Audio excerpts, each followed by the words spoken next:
Evet dostlar, azdan az, çoktan çok kanalına hoş geldiniz. Bugün sizlerle yeşil zeytin nasıl tatlandırılır, bu tatlandırılma sürecinde nelere dikkat etmemiz gerekiyor, neleri bilmemiz gerekiyor, bunların en detaylı ve en açıklayıcı şekilde sizlere aktarmaya çalışacağız.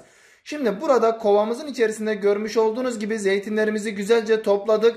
Bir önceki videomuzda salamura bir yıl boyunca bozulmayan, erimeyen zeytinimizi nasıl yaptığımızı, nelere dikkat etmemiz gerektiğini en detaylı şekilde sizlere aktarmıştık. Şimdi burada gelen sorular neticesinde tatlandırma işlemini nasıl yapıyoruz, neleri bilmemiz gerekiyor bunu anlatacağız. Şimdi öncelikle şu ilk bilgiyi sizlere vermek istiyorum. Yeşil zeytin yetişmiş olduğu zaman çok hızlı bir şekilde tatlanır ama yetişmemiş olduğu zaman tatlanma süreci biraz daha uzamış olur. Bunun dışında herhangi bir sıkıntısı olmaz. Şimdi bizim burada görmüş olduğunuz gibi zeytinlerimiz yetişmiş durumda. Bu şekilde yetişmiş olan zeytinlerimizi ilk olarak bir önceki videomuzda gösterip ve anlatmış olduğumuz şekilde kırma işlemini gerçekleştiriyoruz. Görmüş olduğunuz gibi zeytinlerimizi bir önceki videomuzda anlatmış olduğumuz şekilde güzelce kırma işlemini gerçekleştirdik. Şimdi burada sizlere 3 tane yöntem anlatacağım. Birinci yöntemimiz şudur. Zeytin ağacından güzelce toplama işlemini gerçekleştirdiniz ve hemen ardından yemek için tatlandırmanız gerekiyor. Bu şekilde ne yapmanız gerekiyor? Birinci olarak bunu anlatacağım. Ardından ikinci yöntem, yani bizim birinci videomuzda anlatmış olduğumuz şekilde zeytini güzelce kurma işlemini gerçekleştirdiniz. Üzerinden 2 hafta, 3 hafta, 1 ay gibi bir zaman geçti ve zeytini tatlandırmak istiyorsunuz. Bu durumda nasıl bir uygulama yapmanız gerekiyor? Üçüncü olarak bilinmesi gereken konu ise bu tatlandırma işlemini yaptıktan sonra zeytinin muhafazasını nasıl yapacağız? Erimemesi için nelere dikkat etmemiz gerekiyor? Bunları detaylı ve kısa kısa sizlere aktarmaya, ifade etmeye çalışacağız. Birinci olarak anlatacak olduğumuz yöntemimiz, zeytinimizi kırdıktan sonra hemen nasıl tatlandırıyoruz?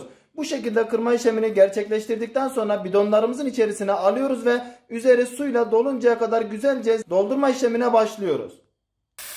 Görmüş olduğunuz gibi bidonumuzu güzelce su ile doldurma işlemine devam ediyoruz. Zeytinlerimizin üzeri suyla doluncaya kadar doldurma işlemini gerçekleştirdik. Şimdi burada kırdıktan sonra bu şekilde suyla doldurduktan sonra bir 10-15 dakika bu şekilde bekleteceğiz. Şimdi burada zaman zarfına takılmanıza gerek yok. Yani 15 dakika yerine vaktiniz varsa 1 saat daha bekletirseniz daha güzel olur, daha iyi olur. Ama 15-20 dakikada sizi kurtaracaktır. Bu sizin tercihinize kalmış. İster 15 dakika bekletirsiniz, ister 1 saat bu şekilde bekletirsiniz. Bunu niçin yapıyoruz? Burada zeytinin üzerindeki o tozlar, ister istemez ufak tefek toz kalıntıları var. Hem onları almış oluyoruz hem de zeytinin ilk acı suyunu burada normal suya bir miktar almış oluyoruz. Bunu yapmamızın sebebi bundan kaynaklanıyor. Yani zeytinimizin içerisindeki ilk acı suyu bu şekilde bir miktar çekme işlemini gerçekleştirmiş oluyoruz bu yapmış olduğumuz işlem ile. 1 saat boyunca zeytinlerimizi suyumuzun içerisinde bekletme işlemini gerçekleştirdik. Şimdi bu suyumuzu güzelce süzüyoruz. Burada zeytinimizin ilk acılığını, üzerindeki tozunu, kirini hepsini güzelce ne yapmış olduk? Temizleme işlemini, acısını alma işlemini gerçekleştirmiş olduk. Şimdi bunu süzerken kameraya yakınlaştırıyorum. Buradan çıkan suyun da sizin görmenizi istiyorum. Bakıyor musunuz? Yeşil yeşil suyumuz bu şekilde güzelce süzülüyor.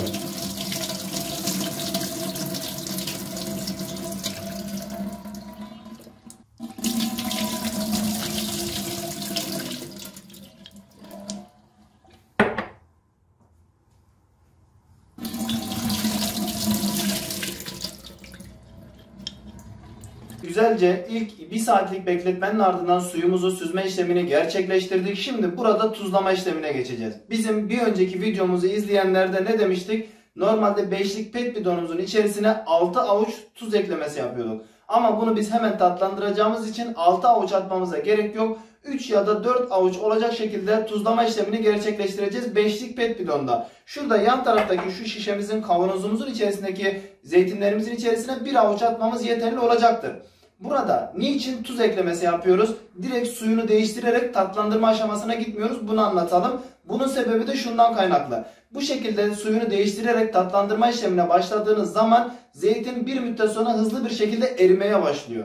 Biz buradaki bu erimeyi önlemek için önce bir miktar tuz eklemesi yapacağız.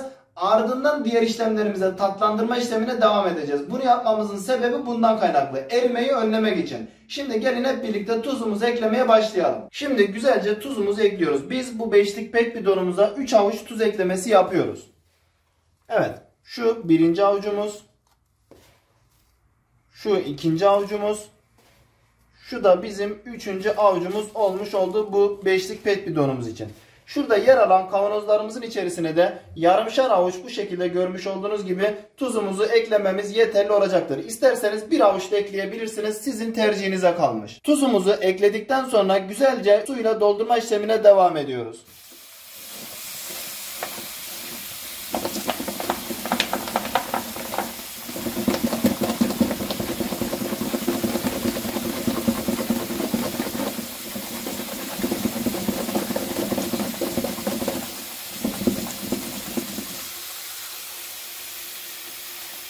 Tuzumuzu güzelce ekleme işlemini gerçekleştirdik. Şimdi bu şekilde tuzumuzu ekledikten sonra zeytinimiz bir gün boyunca bu şekilde bekleyecek. Bir gün boyunca bekledikten sonra diğer işlemlerimize devam edeceğiz. Burada bir noktayı sizlere söylemek istiyorum. Şu bidonun dibini sizlere göstermek istiyorum. Bakın görüyor musunuz? Hala erimeyen tuz parçaları mevcut bidonun dibinde.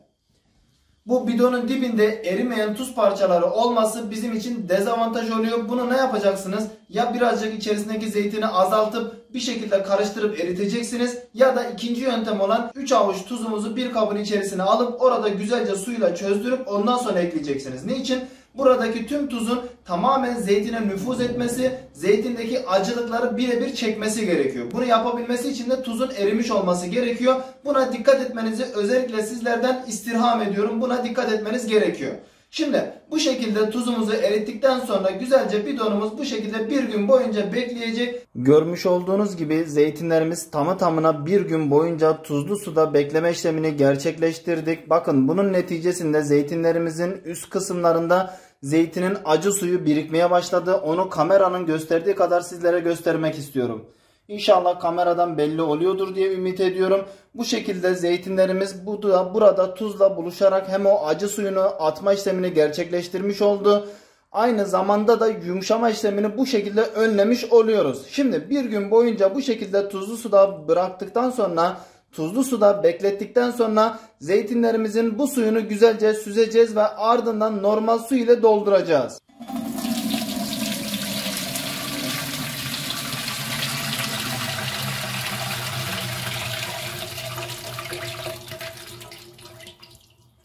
Görüyor musunuz? Nasıl acı suyun rengi yemyeşil bir şekilde çıktı. Zeytin burada acı suyunu tamamen salmış durumda. Şimdi diğer kavanozlarımızı da aynı şekilde süzüyoruz.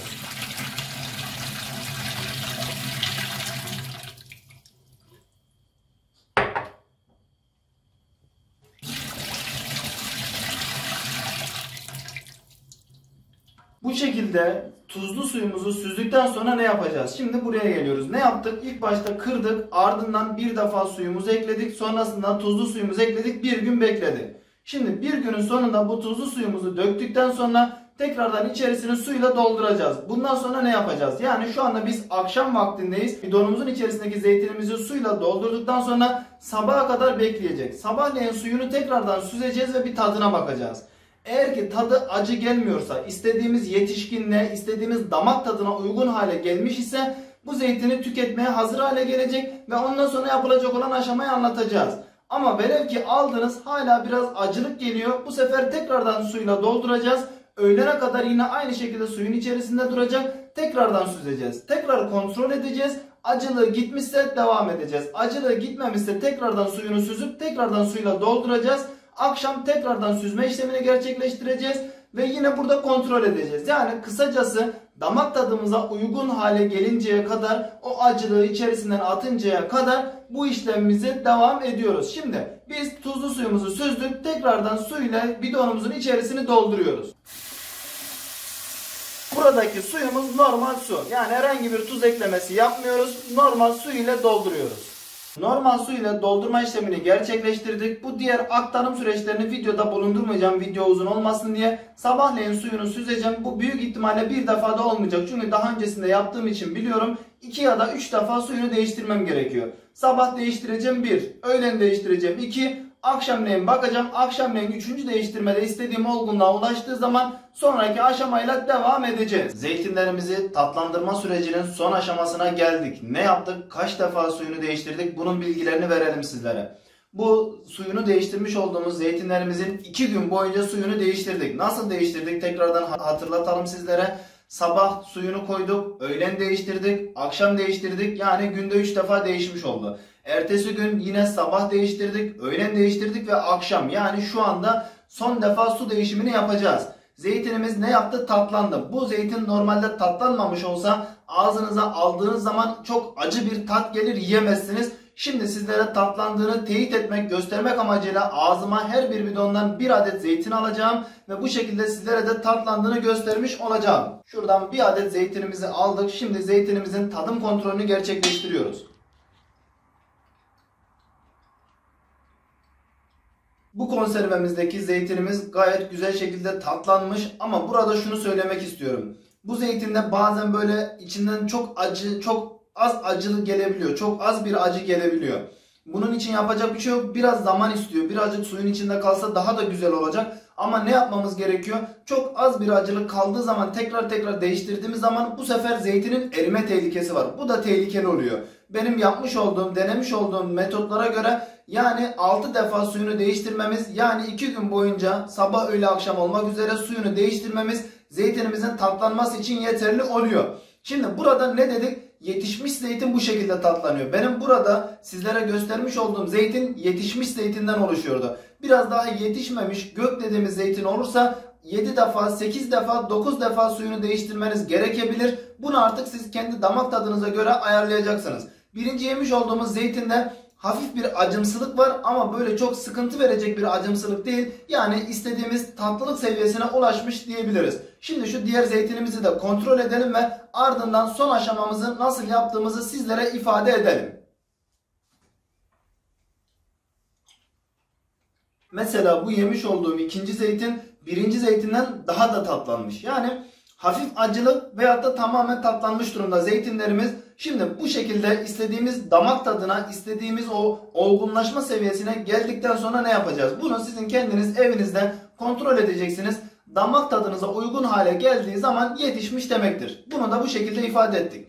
Şimdi en son olarak bu şekilde yetiştikten sonra güzelce bidonlarımızın içerisindeki suyunu süzüyoruz.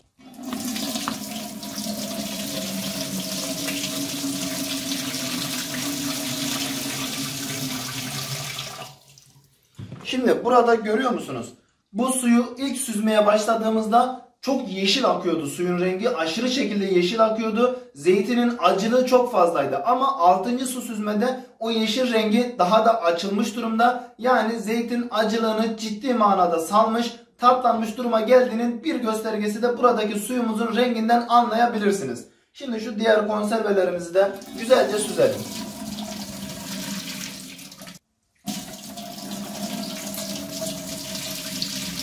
Şimdi siz kendi damak tadınıza göre 6 defa, 7 defa veyahut da 9 defa suyu güzelce değiştirdiniz. Zeytinizi tatlandırdınız. Şimdi bundan sonra muhafazası nasıl yapacağız? Yani nasıl tüketeceğiz? Nasıl eritmememiz gerekiyor? Nelere dikkat etmemiz gerekiyor?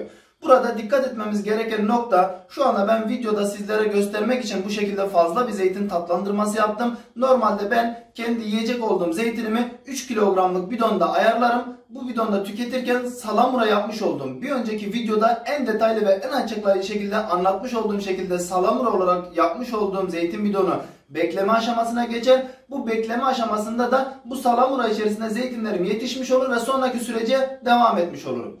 O yüzden burada bizim buradaki verecek olduğumuz bilgi, buradaki çok fazla zeytin olmasına aldanmayın. Normalde 3 kilogramlık bidon sizin ilk baştaki ihtiyacınızı görecek şekilde olacaktır. Şimdi bu şekilde zeytinimizi tatlandırıp son suyunu süzdükten sonra bunu tekrardan tuzlamamız gerekiyor. Niçin tuzlamamız gerekiyor? Zeytin erimesin diye. Evet, bu tuzu, bu zeytinin erimemesinin sırrı, formülü tuzda bitiyor. Bu zeytin erimeyecekse, eritmeyeceksek tuzuna dikkat etmemiz gerekiyor. Bunu doğru bir şekilde tuzlamamız gerekiyor. Bu şekilde tatlandıktan sonra şimdi tuz eklemesi yapacağız. Ne kadar tuz ekleyeceğiz? Buraya değinmemiz gerekiyor. Bunun içerisine ekleyecek olduğumuz tuz bizim damak tadımıza uygun olacak. Yani biz bu zeytinimiz her ne kadar tatlansa bile o tuzla beraber temas etmediği zaman o güzellik, o istediğimiz tat ve lezzeti elde edemeyeceğiz. Bunun için tuz koymamız gerekiyor. Şimdi burada iki yöntem var. Ya siz bu zeytini dolaba koyabilecek durumdaysanız damak tadınıza göre hitap eden tuz oranında ekleme yapacaksınız. Veyahut da sizin bu zeytini dolaba koyma imkanınız yoksa ve dışarıda erime ihtimali olduğunu düşünüyorsanız biraz daha tuzunu fazla eklemeniz gerekiyor ki dışarıda erimesin zeytinimiz. Peki şimdi buradaki tuzumuzu nasıl ekliyoruz? Ben sizlere şöyle göstereyim. Buradaki bu beşlik pet bidonum içerisine ben ortalama 1-1,5 avuç tuz eritip bu şekilde ekleme yapacağım. Ve ardından dolaba alacağım. Bu bidonumu dolaba alacağım. Çünkü bu dışarıda durduğu zaman her ne kadar da olsa erime ihtimali var. Eriyebilir, istediğimiz sonucu elde edemeyebiliriz. Yani zeytinimize istemediğimiz durumlar meydana gelebilir. Dolaba almamız gerekiyor. Niçin dolaba almamız gerekiyor? Dışarıda eriyebilir. Ama tuzunu fazla atarsanız dolaba almanıza da gerek yok. Dışarıda erimez. Ama ben dolaba alacağım için çok fazla tuz eklemesi yapmayıp bu bidonuma demiş olduğum gibi 1,5 avuç 2 avuç tuz eklemesi yapacağım. Diğer kavanozlarıma da 1 avuç veya yarım avuç olacak şekilde tuz eklemesi yapacağım. Burada vermiş olduğum miktarlara takılmayın. Siz kendi damak tadınıza göre dolaba koyduğunuz sürece kendiniz ayarlayabilirsiniz. Bu benim tercihim. Siz kendinize göre ayarlamasını yapabilirsiniz. Şimdi bir kabımın içerisine 2 avuç tuzumu ekliyorum. Evet, şu şekilde görmüş olduğunuz gibi tuzumuzu ekledik. Şimdi bu tuzumuzu suda güzelce çözüyoruz.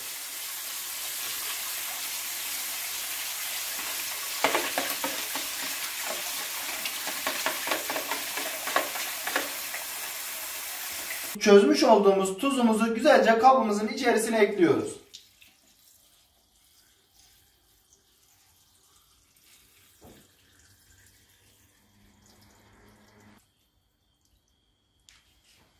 Şimdi 5 kiloluk pet bidonumuz için bu şekilde tuz eklemesini yaptık. Buradaki kavanozlarımız için de 2 yemek kaşığı tuzumuzu ekleyip güzelce aynı şekilde suda çözüp eklemesini yapıyorum. Evet, görmüş olduğunuz gibi tuzlu su eklememizi güzelce yaptık. Şimdi bu konservelerimizi dolabımıza alacağız. Bu 5'lik pet bidonumuzu da dolaba almaya gerek yok. İster alabilirsiniz, ister alamayabilirsiniz.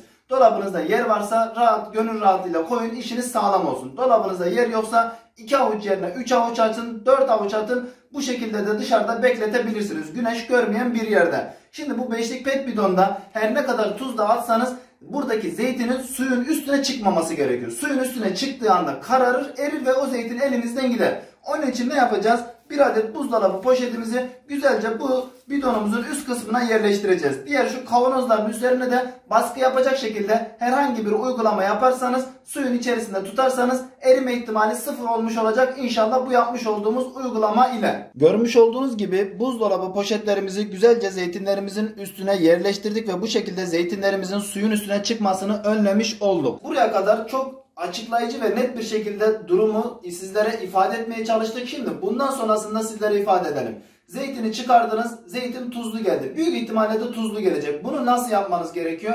Zeytini ayrı bir konservenin, yiyecek olduğunuz kadar zeytini ayrı bir konservenin içerisine alacaksınız. Üzerine normal içme suyuyla dolduracaksınız. Yarım saat, 1 saat beklediği zaman, o suyu süzdüğünüz zaman zaten zeytin yiyecek kıvamı o tuzu üzerinden atmış olacak. Velev ki atmadı, çok fazla tuz atmışsınız. Bu tuz buna atmadı. O zaman tekrardan suyla dolduracaksınız. Tekrardan süzeceksiniz. Bu şekilde fazla tuzdan da zeytinimizi arındırmış olacaksınız. Bu anlatmış olduğumuz yöntem direkt zeytini kırdıktan sonra hemen yemeğe yönelik olan birinci yöntemdi. Şimdi sıra geldi ikinci yöntemimizi anlatmaya. İkinci yöntemimiz neydi? Bir önceki videomuzda anlatmış olduğumuz salamura zeytini kurduk. Bu salamura zeytini nasıl tatlandıracağız? Nasıl hareket etmemiz gerekiyor? Onun bilgilerini vermeye başlayalım. İkinci yöntemimiz salamura zeytini nasıl tatlandırıyoruz? Şimdi buradaki görmüş olduğunuz zeytini bir sene bir ay önce kurmuştuk. Şu anda sizlerle beraber açacağız. Hem burada kurmuş olduğumuz zeytinin ne kadar yeşil kalabildiğini sizlere göstermiş olacağız. Hem erimediğini sizlere göstermiş olacağız. Hem de salamura zeytinin nasıl tatlandırılması gerektiğini sizlere ifade etmiş olacağız. Gelin hep birlikte zeytinimizi açma işlemine başlayalım. Öncelikle şu bidonun dışını sizlere göstermek istiyorum. Bakın bu bidon ben bir yıldır bu şekilde duruyorum diye sizlere mesajını çok açık bir şekilde iletiyor.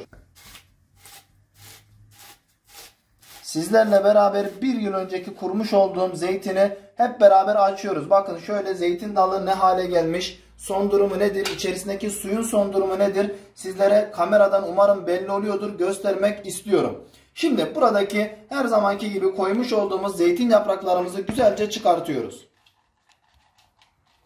Bu zeytin yapraklarını da niçin koyduğumuzu yine detaylı bir şekilde sizlere ifade etmiştik. O videodan da bunları rahat bir şekilde izleyebilirsiniz. Şimdi bunun adı kalite, bunun adı emektir. Şu şekilde zeytinimizi güzelce çıkartıyoruz. Bakın görüyor musunuz? Bir yıl önce kurulan zeytin hala yemyeşil, herhangi bir şey kaybetmemiş, hem de gayet sert bir şekilde yumuşamadığını elimize aldığımız zaman hissedebiliyoruz. Sizlere göstermek adına bu kadar yeterli olacaktır. Gerisini çıkarmaya gerek yok.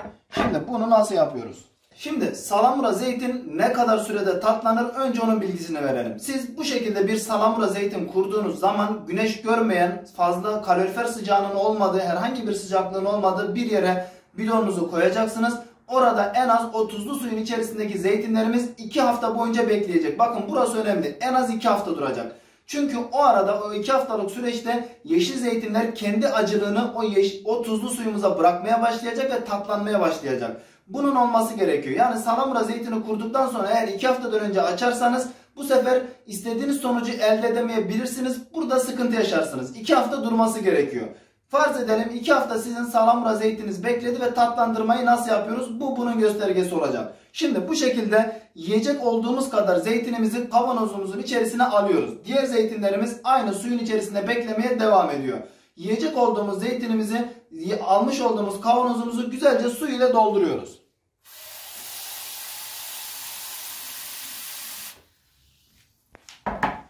Kavanozumuzu bu şekilde su ile doldurduktan sonra ortalama 1 saat 2 saat, yani buradaki ortalama en ideal saat 2 saat ve üzeri olması gerekiyor. 2 saat boyunca bu şekilde suda bekletiyoruz. Ardından suyumuzu süzüyoruz ve bir tadına bakıyoruz. Tuzu gitmiş mi? İstediğimiz lezzete gelmiş mi? Eğer ki tuzlu geldiyse tekrardan bir daha suyla dolduruyoruz. Tekrardan 2 saat 3 saat kavanozumuzun içerisinde bekletiyoruz ve tekrar süzüyoruz. Tekrardan tadım kontrolünü yapıyoruz. Eğer ki tadı istediğimiz kıvama gelmiş ise o şekilde tüketeceğiz. Yine gelmemişse, yine çok tuzlu gelirse, hatta yetişmemiş hissederseniz ne yapacaksınız?